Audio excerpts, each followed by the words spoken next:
Até o livro aqui que o senhor é um dos autores, né? Organizador. Vou até botar aqui, ó. Bota aqui bem claro para mostrar, ó. Pedrão, ó.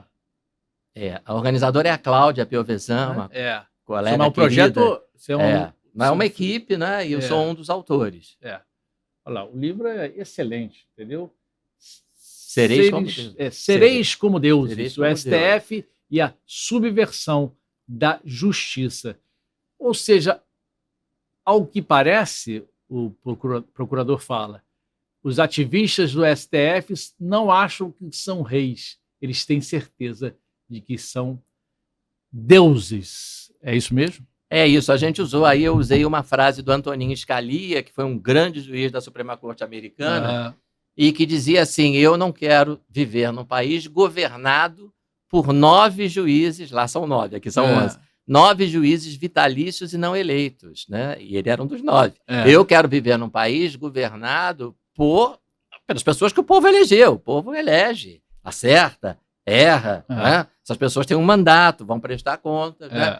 Então ele dizia isso, né? Que o juiz não pode ser rei. Ele dizia isso sobre um sujeito que foi preso queimando a bandeira dos Estados Unidos, e o caso caiu na mão dele, lá na Suprema Corte. Ele queria, mas... Ele diz, eu sou um patriota conservador, odeio que queime a bandeira do meu país. Né? Por mim, ele ficava na cadeia o tempo todo, mas a lei diz que ele tem esse direito. Eu não sou rei. Se eu fosse rei, eu fazia a lei. Eu sou juiz, eu aplico a lei. Eu aplico a lei quando eu gosto dela, e eu aplico a lei quando eu não gosto dela também. Bela frase, né? E esses artigos aqui, parece que está caindo que nem uma luva no Brasil. Sem dúvida. Sem dúvida. E na verdade, esse projeto dessa trilogia aí, né? O segundo volume da trilogia, o primeiro é o Inquérito do Fim do Mundo, e a ideia era de fazer um registro histórico, né? Não era fazer um livro jurídico, né? Tanto que não é a rigor uma obra voltada para o estudante de direito. É uma obra voltada para o público em geral, para que se registrem todos esses absurdos que a gente vem vivendo desde o Inquérito do Fim do Mundo. Que o ministro Marco Aurélio chegou a citar nessa frase? Sim, o primeiro volume, que é o Inquérito do Fim do Mundo, o primeiro livro dessa trilogia, foi citado pelo ministro Marco Aurélio, né? Numa live que ele fez já aposentado, né? Falando exatamente sobre os absurdos do ponto de vista jurídico. Você não pode instrumentalizar o sistema de justiça para fins políticos. Infelizmente, é isso que a gente tem visto, né? Quer dizer, esse inquérito que o Supremo absolutamente não tinha competência para instaurar, quem instaura o inquérito é a polícia. O Supremo não é delegacia de polícia, é tribunal. É verdade. Né? Então, ele faz isso e usa esse inquérito como um instrumento de pressão política. Esse inquérito foi instaurado em 2019, se não me falha a memória, né? Nós estamos em 2024, ele continua aberto. Você sabe qual é o prazo para a conclusão de inquérito que a lei prevê? 30 dias. Exatamente. E, pelo jeito, se vai prorrogar, está arriscado a prorrogar. Vai prorrogar. Agora, por que chegamos a esse ponto? Eu volto a te perguntar. Seria um dos motivos, aí eu vou bater nessa tecla política em função do Bolsonaro? Você acha que... Sim, eu acho que os ministros do Supremo se viram ameaçados. Isso. E resolveram se unir, partir para uma política de... Essa frase também é do ministro Marco Aurélio, né? De que os fins justificam os meios, né? E o ministro Marco Aurélio diz, o direito existe justamente para negar isso, evitar isso. Os meios é que justificam os fins não podem justificar os meios. Então, eu acho que foi... eu lembro que as duas primeiras medidas tomadas no chamado inquérito das fake news, inquérito do fim do mundo, não tinham muita coisa a ver com fake news, né?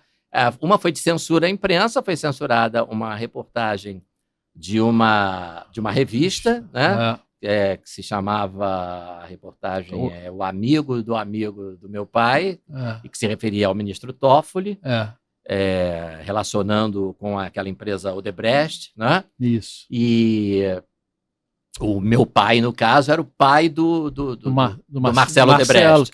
Isso. Exatamente. O amigo do pai era o Lula, e o amigo do pai era o Toffoli.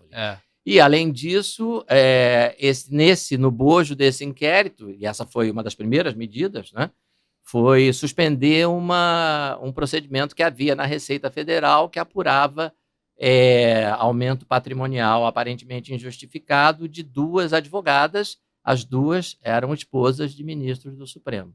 Né? Então, era uma coisa corporativa, defensiva, e a própria instauração, né, do inquérito a gente vê que é para... Mas os presidentes têm direito a escolher os próprios ministros, não foi? O Lula que escolheu o Toffoli, a Dilma, não foi? Sim. Entendeu? O Bolsonaro foi o Nunes, né? Nunes e o André. O André Mendonça. O Brasil adota esse sistema. Tá certo? O senhor concorda? Olha, esse é o mesmo sistema adotado pelos Estados Unidos, né? Mas com uma diferença, né? Nos Estados Unidos, o candidato indicado pelo presidente da República é submetido a uma sabatina rigorosa. Aqui não leve. É uma coisa que nunca. Só para. Não tem precedente de um candidato que não tenha sido. Que não tenha sido reprovado. Pois é. Então, lá tem. Né? Lá tem. A coisa é levada a sério, não é uma mera formalidade. Né? Então o senhor acredita que isso tudo a gente, com certeza, não vivemos numa democracia hoje? Olha, eu posso, com absoluta convicção, dizer que o nosso Estado de Direito está seriamente comprometido. Porque, veja só,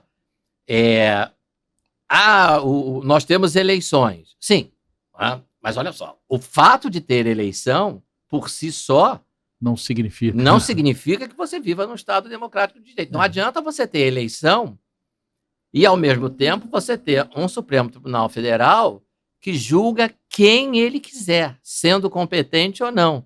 Condena quem ele quiser, sendo competente ou não. Caça indulto concedido pelo presidente da República quando quiser, havendo justificativa ou não. Assim, não adianta ter eleição, né, se você tem um Supremo Tribunal Federal que afasta a autoridade eleita, como aconteceu. O que é a ADPF 635, sobre a qual nós falávamos há pouco? É isso. Mas, olha, você foi governador, eleito com uma política de segurança pública, mas você não vai aplicar, não, porque eu, Fachin, ainda espero homologar um bom plano de segurança para o Rio de Janeiro. Né? Então, não adianta você ter eleição se você esvazia o poder da autoridade eleita pelo povo, por exemplo. Né? Eu lembro que o Chávez, o Maduro, na Venezuela, quando a oposição, foi o Chávez ou foi o Maduro? Agora, acho que foi o Maduro. Agora, recentemente? Já tem alguns anos isso, a oposição... Ele agora também deu uma catucada agora, né? A oposição ganhou a eleição para o Congresso. O que ele fez? O Supremo Tribunal de lá, que é totalmente aparelhado por ele, esvaziou. Agora vocês não vão mandar nada, nós vamos criar aqui um órgão que... Então, o Congresso virou uma peça praticamente decorativa. E hoje agora recentemente, ele falou sobre as urnas eletrônicas, dizendo que no Brasil não são isso, porque o Lula deu uma criticada forçada também, porque ele falou que ia ter um banho de sangue lá, caso ele perdesse. É uma vergonha, né, a postura do governo Lula com relação à ditadura venezuelana. Porque estava assim com ele, né? Eu diria que é uma postura negacionista, né? Porque negar que aquilo é uma ditadura, dizer que aquilo é uma democracia... E aí ele chegou que falou que as urnas não são confiáveis. Falou isso no Brasil, né? Não é isso? Falou isso.